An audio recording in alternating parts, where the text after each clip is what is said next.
The views expressed on Science for the People are not necessarily the views of this station, its affiliates, sponsors, or advertisers. This week on Science for the People, we'll be welcoming back author Laura Snyder to talk about her new book on some of the optical innovations that revolutionized how we see the world and the people behind them. But first, we have some exciting news about us. Stay tuned. Hello and welcome to Science for the People. I'm Desiree Schell. And I'm Rochelle Saunders. Now, recently we sent out sort of an invite to the audience asking you to complete a listener feedback survey.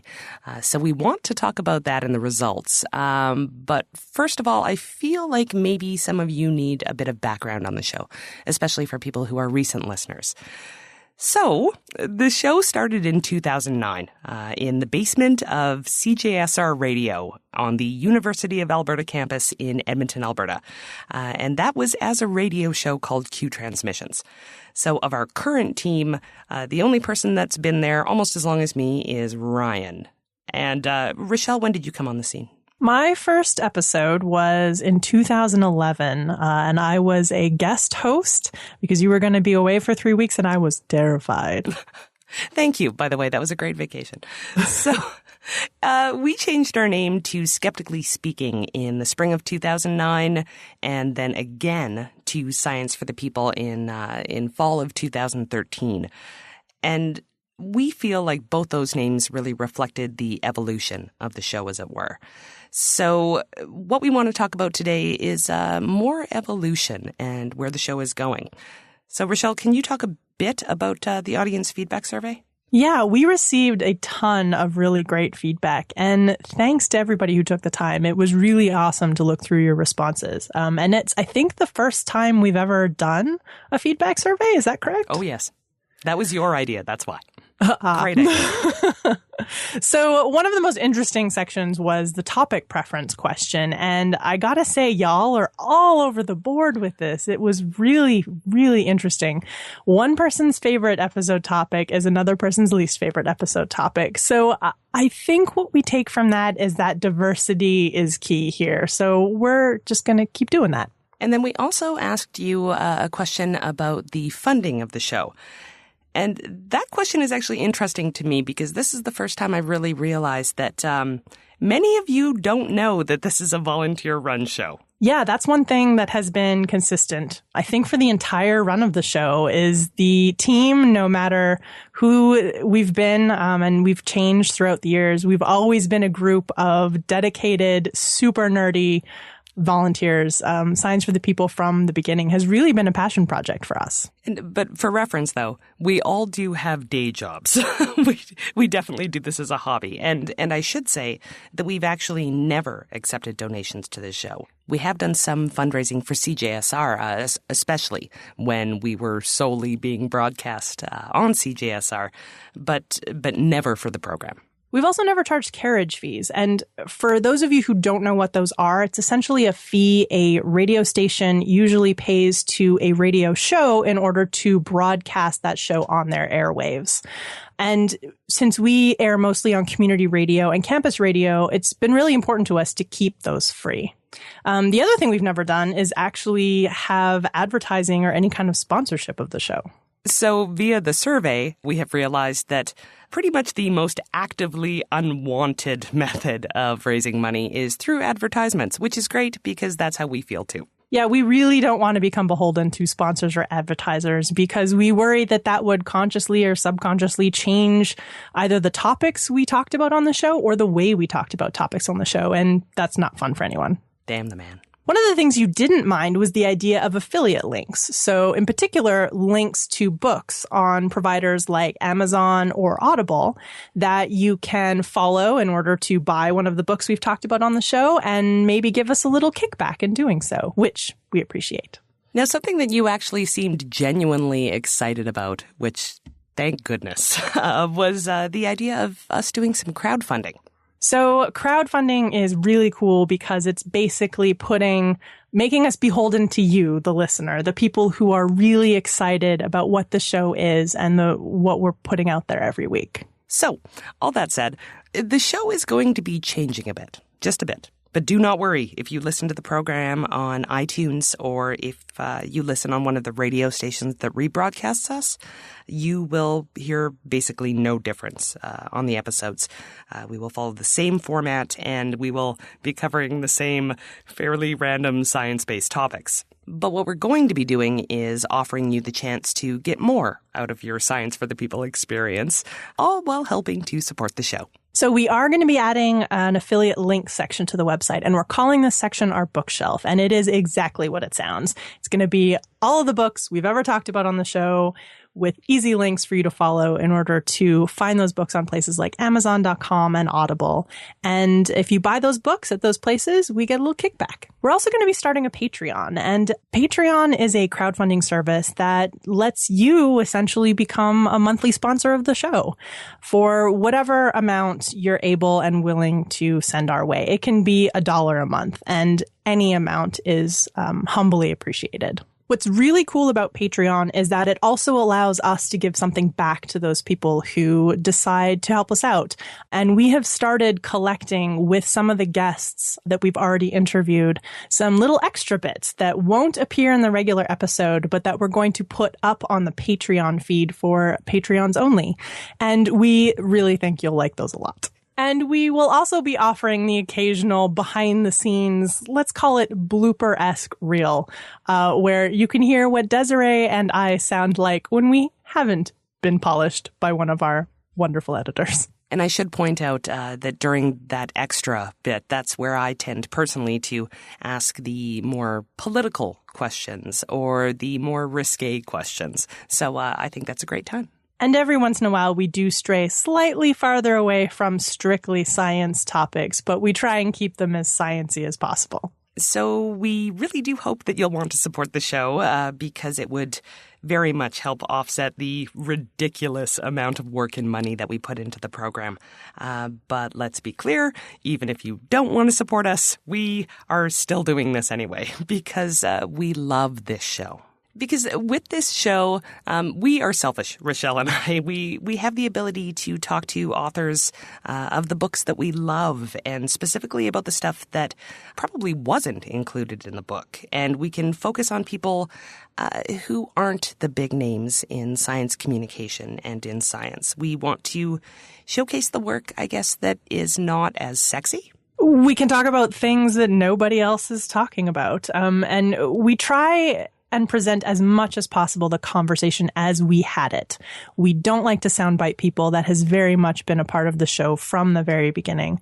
And we try to internalize the shut up and listen mentality as much as possible with the show. So like Rochelle mentioned earlier, it's really important to us to keep the show free for all the community and campus radio stations that we broadcast on. And at this point, that's 30 campus and community radio stations. So campus and community radio is something that's actually really important to me. Community radio stations broadcast to people who we will probably never reach via the science section of iTunes. And campus radio is actually even more important because the students on those campuses that are listening between classes, those are the people that are going to be running our country soon. And I think it helps us all and it helps our societies to make sure that those folks are as educated about science and critical analysis and evidence as they can possibly be. So to those of you who love us and who have been with us since the beginning, and especially to those of you who have been around longer than I have, if you love the show and if you want to see us keep going strong, we would be so appreciative if you would visit the Patreon and throw us $1 or $5 or whatever you're able to. And for those of you who can't because you're students, because you just don't have it in your budget, that is totally cool. We love you so much. Thanks for your support all, and as always, thanks for listening. And now to the interview.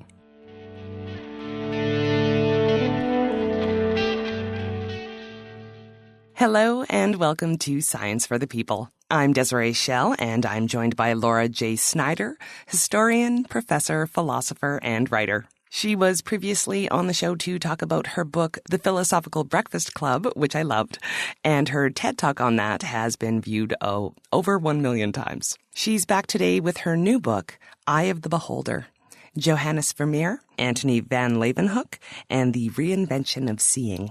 Welcome back, Laura. I'm delighted to be here. Thank you. So first off, what time period does this book mainly deal with? It's the 17th century, known as the Golden Age of the Dutch Republic. Now, you say in the book that that period is distinguished above all by the rampant realization that the world is not or not only as it seems to be. Can you explain that? Well, something really amazing was happening in the Dutch Republic at this period. Both artists and scientists were using mirrors, lenses, and instruments made with them to see the world in a new way. And this enabled them to realize for the first time that there was more than meets the eye, that there was an invisible world that was not accessible to naked vision. And so they saw the world in this completely new light, showing them that you could see more than you could have ever imagined seeing before. But now we're not just talking about science here. Why did you write a book that's not only about how scientists were able to use the new optical inventions, but also how artists took advantage of them? Well, there were a couple of reasons why I went in this direction. One is, in my last book, The Philosophical Breakfast Club, I explored the moment when a split happened between science and the humanities and science and art in particular. And that was something that I thought was good for science in the sense that science became very professional, and I talked about that in the book, the professionalization of science, the rise of science as a discipline. But it was bad because it sort of split off science from the rest of culture. And today we see that with people thinking you can't really be good at science and art, that you need to choose one, this idea of, left side brains, right side brains. And the idea that the general people can't really understand science because it's something so abstruse and difficult and only people trained in science can understand it. So I wanted to go back to a time where art and science were not considered as two completely different disciplines, but really seen as being the same type of endeavor. And in the 17th century, in the Dutch Republic, that's the way it was. Artists and scientists were doing the same sort of thing, and they saw themselves as engaged in the same kind of project. They both considered themselves investigators of the visible world, examining nature as it appeared to us. And that was something I just found irresistible. And scientists actually trained as artists, correct? Yes, there was a lot of overlap and intermingling of these different professions. So, for example, Galileo, he's fascinating because he turned the telescope to the skies. He was not the one to invent the telescope. He was not the first one to look at the moon with the telescope. But when he did improve the telescope and turn it to the heavens, he saw these blotches on the moon's surface, which we could even see with the naked eye on a full moon. You sort of see there are some dark spots and light spots. But he saw with the telescope that those were shadows cast by mountains and craters. And this was the first time it was really recognized that the moon was very similar to the surface of the earth, and that the moon was not made of some kind of unique celestial substance the way Aristotle and earlier astronomers had claimed it was. But other people had seen the blotches on the moon as well, both with the naked eye and through a telescope. They had not recognized that those blotches were shadows. And the reason Galileo did was because he had trained as a painter in his youth. And he saw that through the telescope he could see that those blotches looked like the way an artist would represent shadows on a curved surface. And that was because of his training in perspective theory. And artists of the time were particularly interested in finding more out about the natural world as well. They were, especially in the Dutch Republic. There was the idea suddenly that painters should start from observation, that they should go out and observe landscapes and seascapes and make sketches or take visual notes and then come back and paint. Not just paint from a kind of idealized view in their minds of what the landscape or seascape looks like. Still life painters of the time were those beautiful Dutch flower paintings that we all think of when we think of the Dutch golden age of painting. The painters were taking magnifying glasses. In fact, even before scientists were using magnifying glasses and microscopes, the painters were the ones who were using magnifying glasses to look at flowers so carefully and depict them so realistically, to look at insects that they sometimes put in those flower paintings, the slugs, the snails, the dragonflies, to get so much detail. In fact, some of those painters painted series of insects and small animals, and those are considered really the first anatomical studies of small animals because they were so detailed that they gave later scientists information that they did not have about those creatures. Now, we've mentioned the Dutch Republic a number of times, and the book mainly deals with that area, and specifically with one city, Delft. So what was going on there at this point? Delft was a lively town. It was fairly small, about 20,000 people, but it had many important industries. It had the famous Delft pottery works that made that wonderful blue and white Delft ware that became very famous throughout Europe. There were many breweries that made beer that was shipped all around Europe as well. And it was a lively shipping town in the ports that would go out into the larger harbor towns that could send items throughout Europe and the rest of the world as well. And so there was a wealthy merchant class that had disposable income. And one way they used that income was to buy decorative goods like pottery, but also paintings. So there were many painters drawn to Delft because they knew they would be able to sell their wares there. And in addition, this merchant class became very keen on collecting curiosities from all over the world. And they would collect them in these cabinets of curiosities. So they might have interesting seashells and fossil pieces, although they weren't really, wasn't really known what they were exactly. They would have old Roman coins and even sort of body parts that had been dissected and dried in various ways. And they would collect these and sort of look at them and try to learn about the world and show them off to their friends. There were public dissections in Delft where the medical doctors would dissect humans and people would watch that and learn about what was inside the human body. So it was a very interesting place at the time. There was money, there was an interest in collecting, and there was also this interest in sort of looking, observing the world inside the body, and trying to understand what nature really was like. You're listening to Science for the People, and I'm here with Laura J. Snyder, author of Eye of the Beholder. So as with your last book, you have provided us with a very vivid cast of characters. So let's start with Johannes Vermeer. Who was he? Well, Vermeer was the son of someone who originally kept an inn. And inns were very lively places. People would come and drink beer. Painters, artists would go there a lot. I suppose it's not for nothing. There's a stereotype of artists drinking a lot and having a lot of fun together, and they were in inns. And sometimes they would go there to make sales. And so many times in this period, innkeepers would also become art dealers. And Johannes Vermeer's father started dealing in art. So he had an inn, painters would come in and sort of give him their paintings on consignment, and he would sell them. And Vermeer grew up in this milieu of painters, and eventually he became one and apprenticed with someone. We don't know who his master was, but we do know that he registered as a member of the Delft Painters Artists Guild, which means he must have studied with some master painter.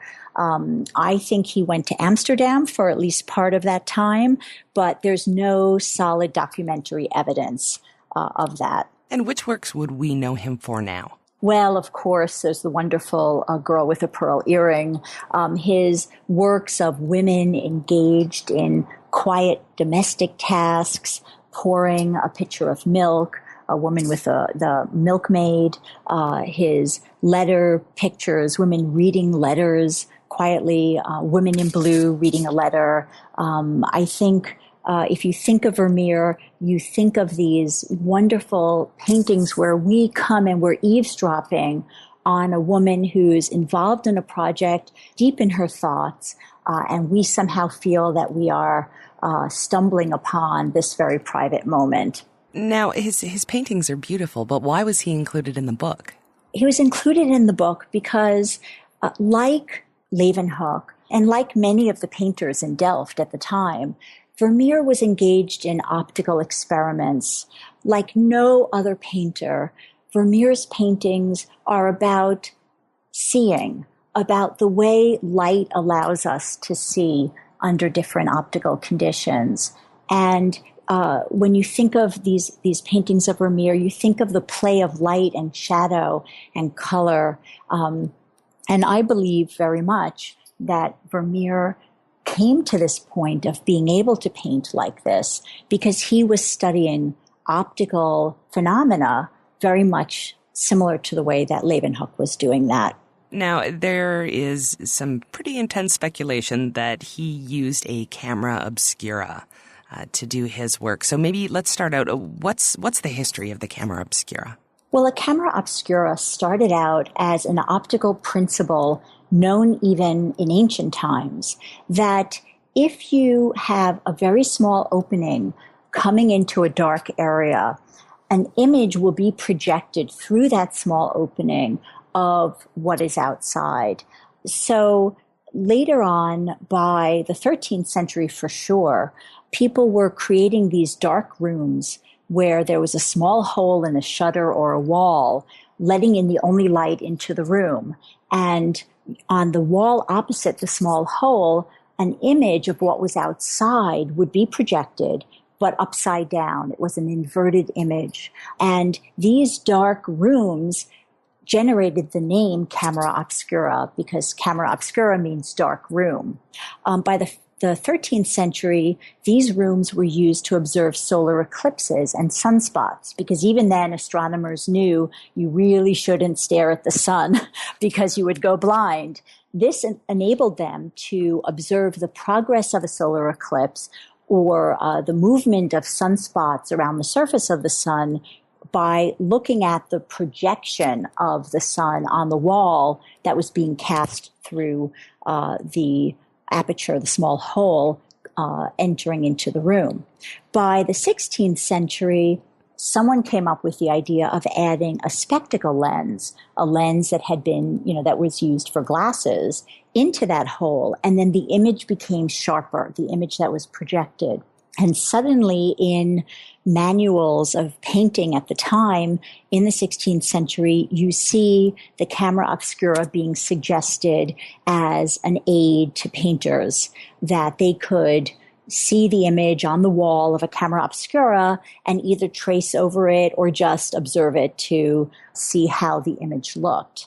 And then eventually that whole idea of a room was shrunken down into a box. So you would have a wooden box with a small tube coming out with a lens in the tube, projecting an image on either the back wall of a box, or it would be projected on the top of the box by the use of a mirror. And then you could see the image from outside by looking at the top of the box with, a cloak or blanket over your head so that the entire area was still dark, like a dark room. So then what would Vermeer have been able to see with a camera obscura that he wouldn't have been able to without it? Well, I think he used a camera obscura to examine how light worked. So some people believe that he projected an image onto a wall or a canvas and then traced on that. I don't think so. I think he used it to learn about optical phenomena and optical qualities. So, for instance, one thing he learned from the camera obscura, in my opinion, is how tone works. I don't know if this was as big in Canada, but the whole, is the dress blue? Is it white? Very much so. So that was about tone. That is, color looks different under different conditions of light. Vermeer already knew about that. He would not have had any confusion about the blue dress or the white dress. And what tone is, so say you are looking at a white shirt. In sunlight, it looks white. If you're wearing that same white shirt and you go into a dark forest, the shirt doesn't look white anymore because there's not the same light. But if we see someone wearing a white shirt go into a dark room or go into a dark forest, we still see the shirt as white because our mind compensates. We know that it's the same shirt, so we see it as the same color. And typically painters would paint that way. If they wanted to paint someone wearing a white shirt in a dark area, they would still paint it as white. But with Vermeer, with a camera obscura, you see the differences in tone under different conditions of light. And we see Vermeer using that in his paintings so that in the same painting, a woman's white fur on her jacket, at the top of the jacket, which is in sunlight, he would paint that in white. And then later, lower down, where it's more in shadow, he would use browns and grays to paint that same fur. So that's something that he would have learned looking through a camera obscura that he would not have learned looking at the fur of the jacket with his naked eyes, because his eyes would adjust. His mind would sort of compensate and he would see it as white all the way. Another thing he learned, I think, from using a camera obscura was how to be a master at portraying proper perspective. In his earlier paintings, Vermeer had trouble with perspective. You know, perspective is a way of taking a three-dimensional image and showing it on a two-dimensional canvas. And that's very, very hard to do. And painters in Vermeer's time had various methods for doing this. But in his earlier paintings, Vermeer had trouble. And in his very early Diana and her nymphs, there's a golden bowl at the bottom of the picture where Diana's feet are being washed by her nymphs. And that picture, that bowl looks like it's about to slide out of the picture. He just can't get it right. Similarly, in A Maid Asleep, where there's a maid sleeping on her arm and on her hand, and she's propped up on a table that has all these carpets on it. And there's a bowl of fruit sitting on the table, and Vermeer could not get that right either. He painted that over and over. We could tell by X-ray analysis. And finally, he just put all these carpets on the table to hide the fact that, you know, when we look at that picture, we have no idea where the table even is. So he found it difficult, as many painters did, to portray proper perspective. Suddenly, in the 1660s, his pictures are perfect in terms of perspective. Every single part of the picture meets up at the vantage point where all the lines converge to make a proper perspective picture. And I think looking at an image on top of the box of a camera obscura would have been helpful to Vermeer, because what that does is it shows you the three-dimensional image you're looking at on a two-dimensional surface, the piece of glass at the top of a camera obscura. And I don't think Vermeer needed to trace that when he was looking at it, but he would see, oh, that's how I could get that bowl of fruit to look like it's really on the table. So we should just be clear. This is, though, speculation. This is indirect evidence, because there is no direct evidence that a camera obscura was used by him. No, we have no direct evidence really of any painter in the Dutch Republic at this time. There's very little written information. None of them kept diaries. There are very few contemporary sources. We know that some of the painters, we know Gerrit Douw, who was painting at this time, used a concave lens in a frame to look at paintings because someone wrote about that. Otherwise, we have very little information. The evidence is really only in the paintings themselves. And I'm very clear in the book. It's speculation. I'm a historian. I'm not making things up. I'm not going to say I have evidence that I don't have. But I think the evidence from the paintings is very persuasive. Now, this is interesting to me because am I correct in also seeing another implication in your book that if people would have been open about their use of not just the camera obscura but sort of any optical lens, it would be viewed as cheating in a sense. Is that correct? There was a long-standing view. We see it in Michelangelo's views. We see it in Da Vinci, that somehow to use an instrument to help you draw would be a form of cheating. And we even see that today. I've even seen it in people's responses to my book. Some people are very, very upset at the idea that any of these painters might have availed themselves of optical devices, because there is this idea that painting is a fine art that requires only the hand or the eye of the artist. There's a story about Michelangelo that he said, I need only the instruments in my eyes to paint. So there is a kind of a feeling that would be viewed as cheating. However, what's different about the Dutch Republic in the 17th century is it was such an empirical age. Everybody, it seems, was interested in making observations, in paying attention to the world as it seemed visually. You know, painting all of a sudden became about seeing, not telling a story, like in the Italian narrative tradition, not telling a Bible story or a story from an ancient myth, but really just capturing how something looks at a particular time.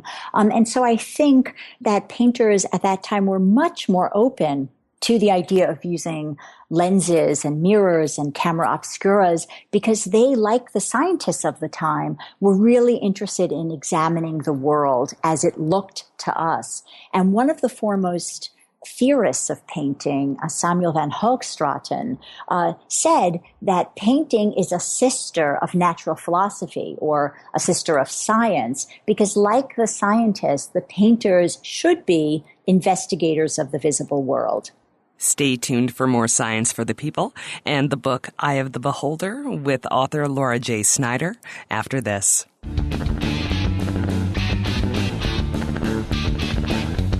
Science for the People is a weekly radio show exploring everyday life from a scientific perspective. To find out where Science for the People airs near you, or to listen to past episodes, check out our website at scienceforthepeople.ca. You'll also find links to connect with us on Facebook, Twitter, and Google+, or to subscribe to the podcast in iTunes. And now, back to the show. Welcome back to Science for the People. I'm Desiree Schell, and my guest today is Laura J. Snyder, professor at St. John's University in New York and the author of Eye of the Beholder, Johannes Vermeer, Antoni Van Leeuwenhoek, and the Reinvention of Seeing. All right, so on to the other main character, one that many of our less artistic and more science-focused listeners might be more familiar with. That's Leeuwenhoek. So why do we know him? Let's start there. Well, Leeuwenhoek was amazingly the first person to see microscopic life, which hadn't ever even been imagined before. And I just find this so exciting to talk about and write about because, you know, Galileo saw that the moon had craters and mountains, and that was revolutionary because that proved or gave evidence for the Copernican theory that the Earth was not at the center of the universe, the sun was, and the Earth was just a planet. So all the other celestial bodies like the moon and the other planets would be much like the Earth. So I don't mean to minimize that.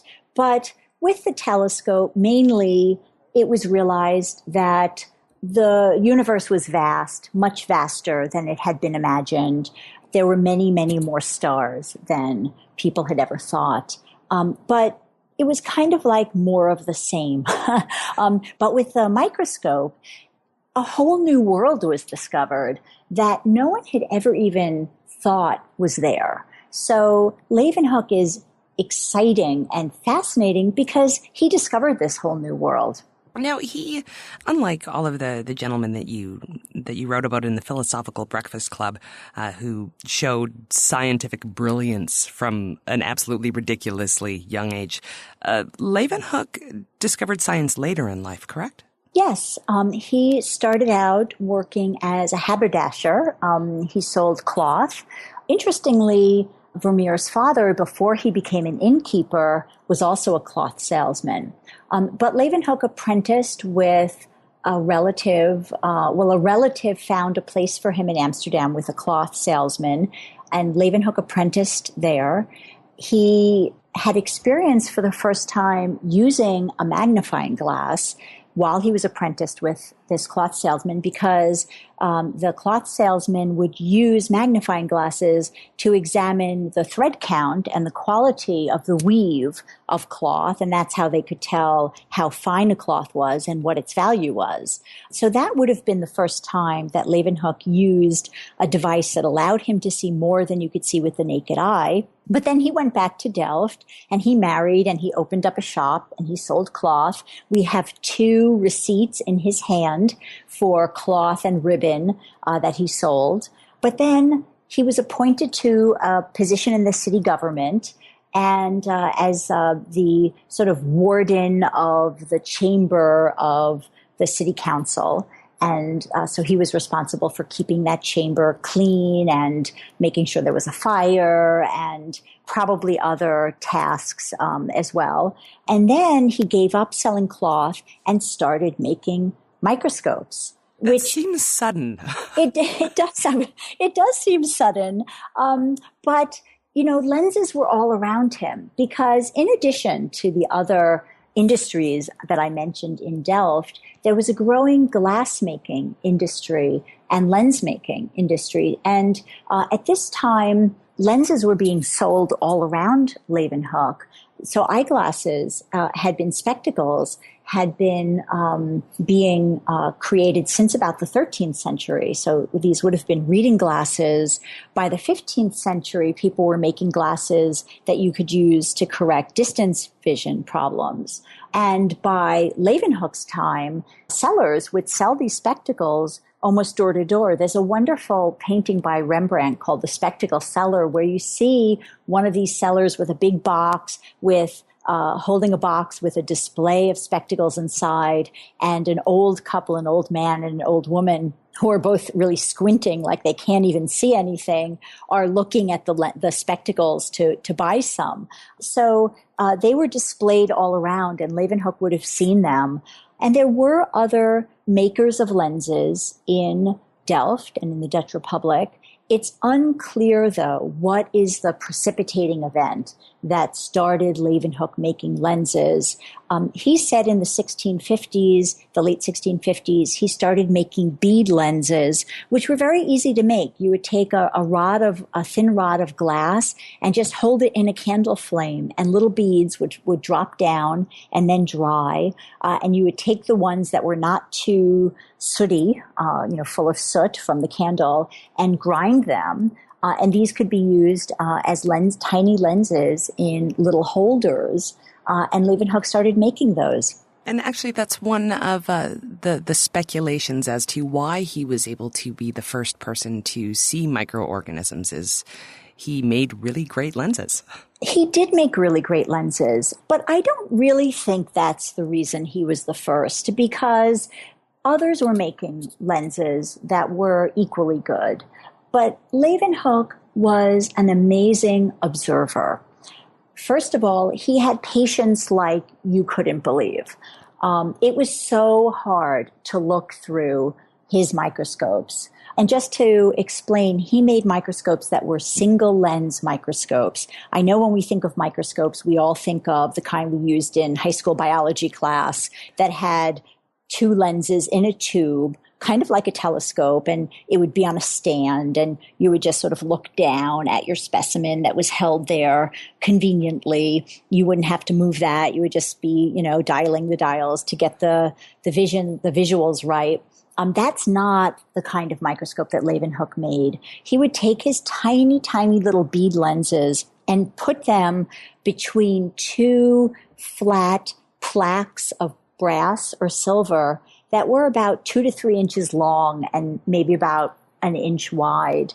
And he would poke a little hole in each of these 2 flat pieces of brass, and he would put the lens in the middle and then solder those pieces of brass together. And that was his microscope. And the specimen that he was looking at would be on a sharp spike that was in the back, and it would have a little point, and he would put his specimen on the little point, or he would have a tiny, tiny little tube that he would blow out of glass that was about the width of a hair that he could put a teeny drop of water in. And that's what he would use to look through the lens at the specimen on the tiny little point of this stick behind.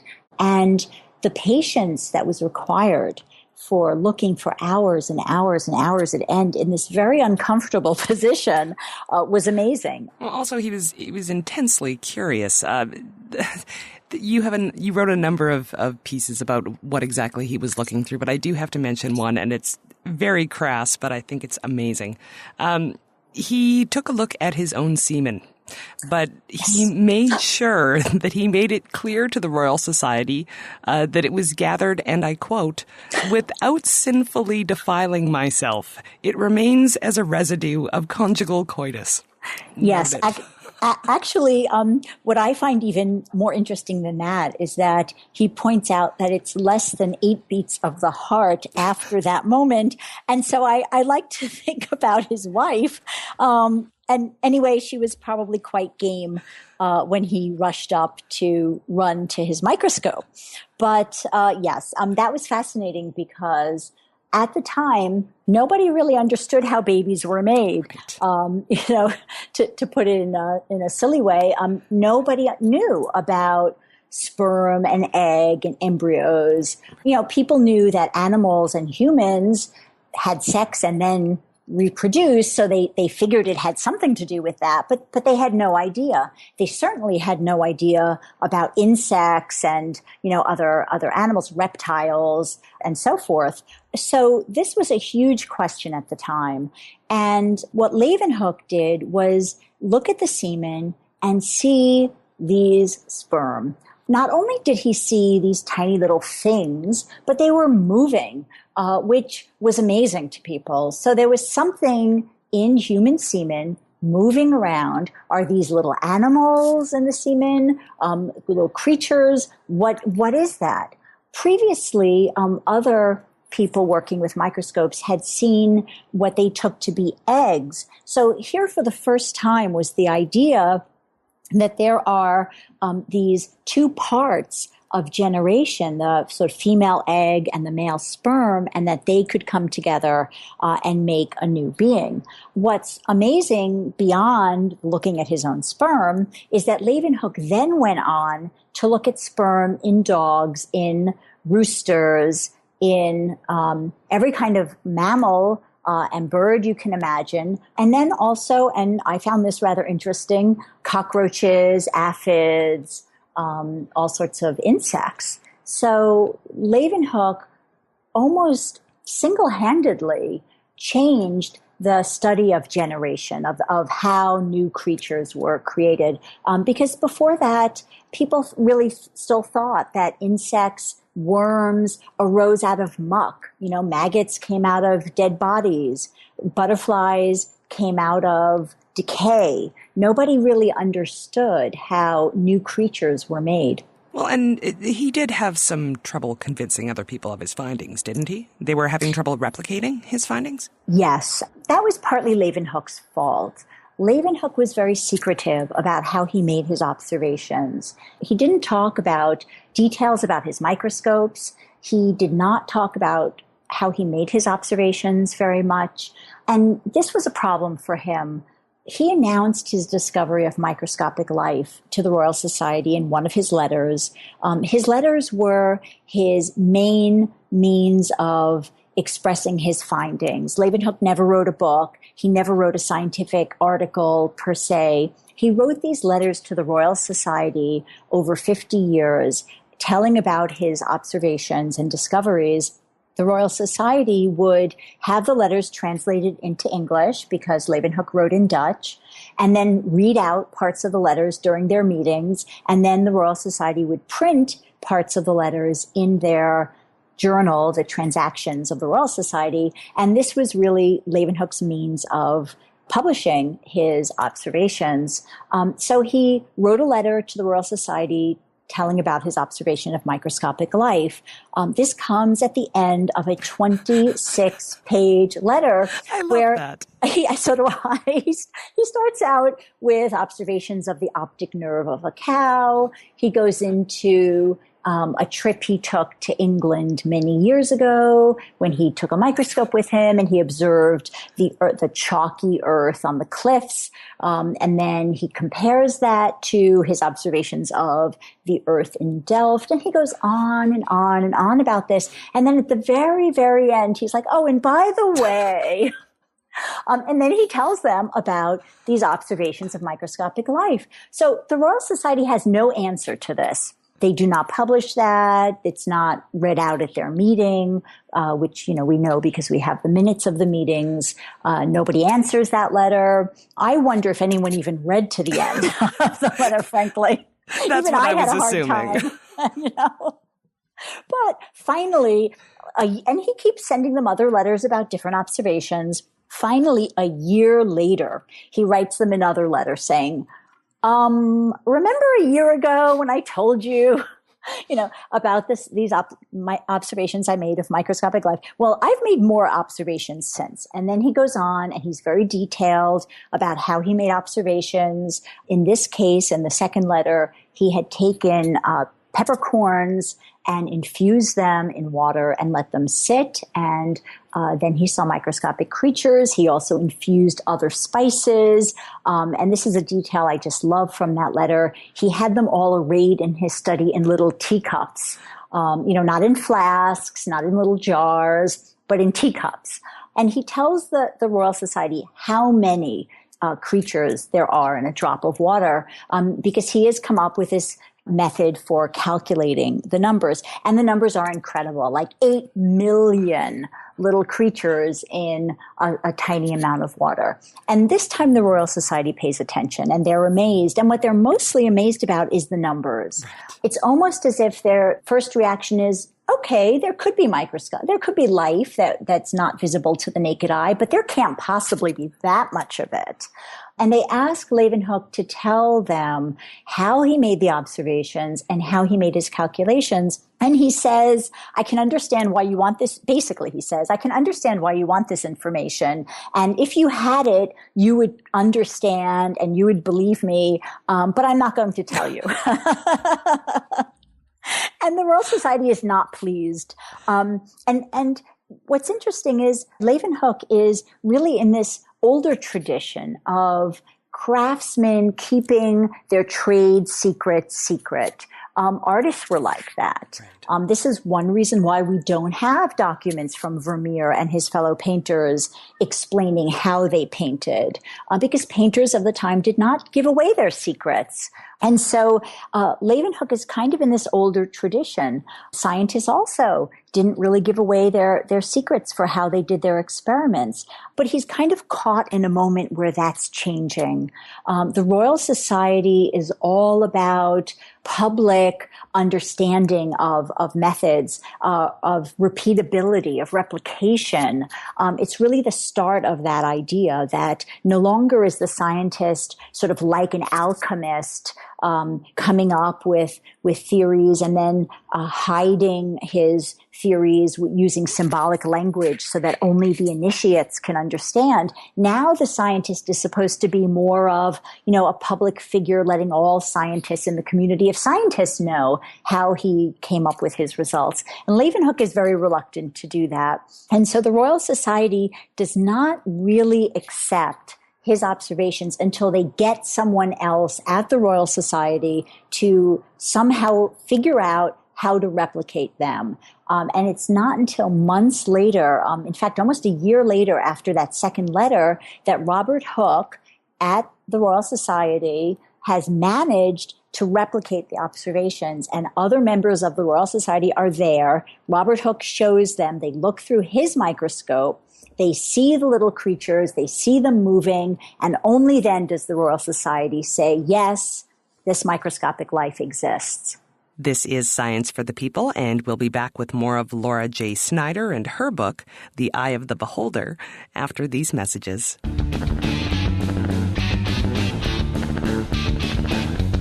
Science for the People is a weekly radio show exploring everyday life from a scientific perspective. To find out where Science for the People airs near you, or to listen to past episodes, check out our website at scienceforthepeople.ca. You'll also find links to connect with us on Facebook, Twitter, and Google+, or to subscribe to the podcast in iTunes. And now, back to the show. Welcome back to Science for the People. I'm Desiree Schell, and I'm here today with Laura J. Snyder, author of The Philosophical Breakfast Club, who has been talking to me about her newest book, The Eye of the Beholder, Johannes Vermeer, Antoni Van Leeuwenhoek, and the Reinvention of Seeing.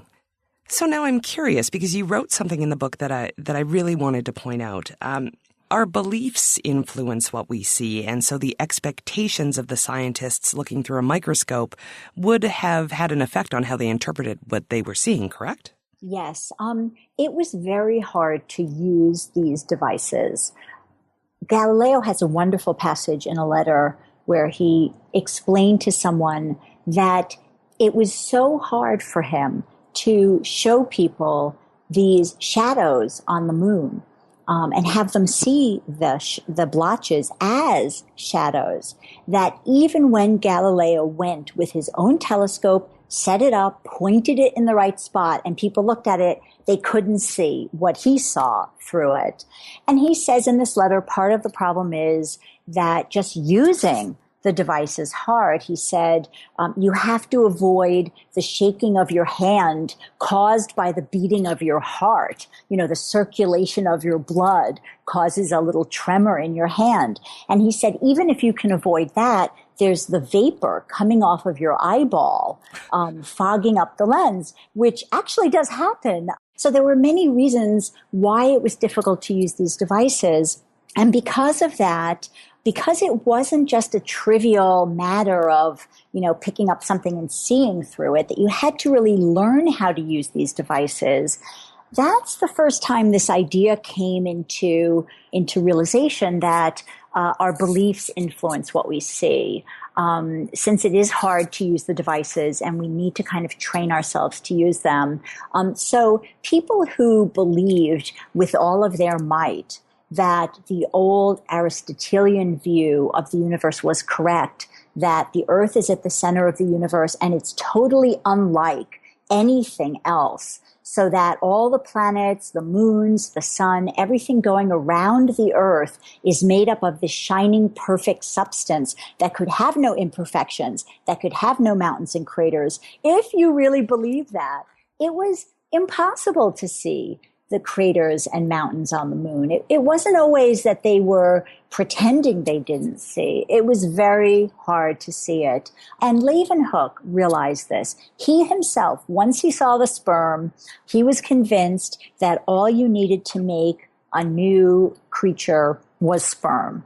The egg was just there to provide nourishment for the sperm. So he believed if he looked hard enough, he would find the little man inside the sperm, the homunculus, that the little creature, say the little human being, was fully formed inside the sperm, and all it needed was some nourishment and a place to grow, and it would turn into a baby. And he looked and he looked and he looked, and he never found the little man in the sperm. And finally, he said in his letters, I believe it's there, but I can't see it, so I will not say that I see it. And I have to wait until I see it before I can assert that there is the little man there. So Leeuwenhoek realized you sometimes had to fight against your beliefs to see what was really there, rather than just seeing what you wanted to see. Well, now, and you sort of alluded to this earlier, but unlike the telescope, the microscope didn't lead to really immediate revolutionary discoveries. So why was that? Can we dig into that? What was the difference? That's interesting. What happened in the first decades of the microscope's existence is that people were mainly looking at macroscopic objects that you could see with the naked eye, but that were still very, very small. So they were using microscopes to look at small fleas and mites. People were fascinated, by the way, that what they thought was just dust on their cheese rind turned out to be little cheese mites running around. And they could see that with little magnifying glasses, but with microscopes, they could see detail of these mites, like little eyes and little legs.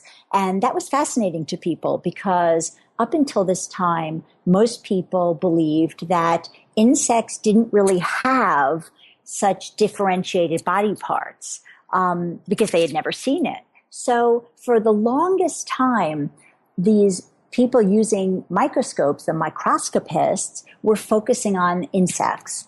And they were fascinated by the eye of insects. So much of the early work with microscopes was looking at the eye of a fly or the eye of a mite. And there was something so incredibly interesting to these people about looking at the eyes of flies, partly because they hadn't really figured that flies had such fascinating parts, but also it was almost as if they were trying to figure out how natural optical systems work by using this new artificial optical system, the microscope. So for the longest time, they were just looking at macroscopic objects, but seeing them really up close. I think partly that's because nobody imagined there was anything else to see with a microscope. I mean, people knew there were stars that were so far away, we probably couldn't see them with the naked eye. So that was not too surprising that they could see those with a telescope. But with a microscope, I think there was really no expectation at all that there was something to see with a microscope that you couldn't at all see with the naked eye. So we have these two gentlemen who have different ways of seeing, but definitely enhanced and completely new. So I cannot help but wonder when the next grand shift is going to happen. Any ideas? Rampant speculation is allowed. Well, even today, it's sort of on the spectrum of what they were doing. I mean, I think that what they did that's so important is to show us that not only that there's more than meets the eye, but that instruments can help us see more than we can see. And by doing that, they changed the notion of what seeing is. Seeing at this moment, in time in the 17th century becomes not just what you do with your eyes, but what you do with instruments, even if it's difficult to see with them.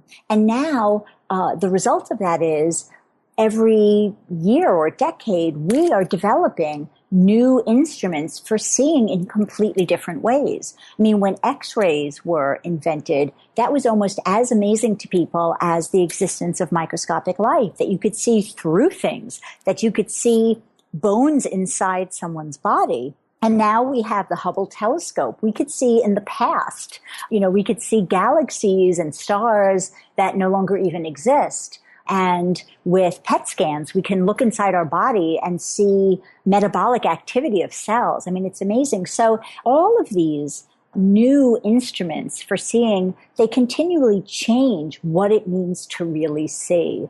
And I think that is a process that keeps happening. And it started with these fabulous discoverers in the 17th century, the scientists who were developing instruments to see what could not be seen with the naked eye, and the artists like Vermeer and his compatriots at the time who were seeing the world in a different way by using lenses and magnifying glasses and camera obscuras, and were painting this new way of seeing for the first time.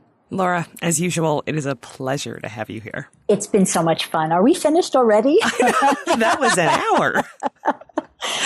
It's always wonderful to speak with you. Thank you. And we've linked to Laura J. Snyder and her book, Eye of the Beholder, on our website at scienceforthepeople.ca. Science for the People is recorded in Edmonton, Alberta. The show is produced by Rochelle Saunders. Ryan Bromsgrove is our promotions manager. Our social media manager is Chelsea Butler. K.O. Myers updates our website. Helen Quivalon is our publishing liaison. Ed Haynes is our guest coordinator. We get research help from Josh Whitten. The show is edited by K.O. Myers and Ryan Bromsgrove. Our theme song was written and recorded by Fractal Pattern, and its title is Binary Consequence. The show is hosted by Rochelle Saunders, Marie Claire Shanahan, and me, Desiree Schell.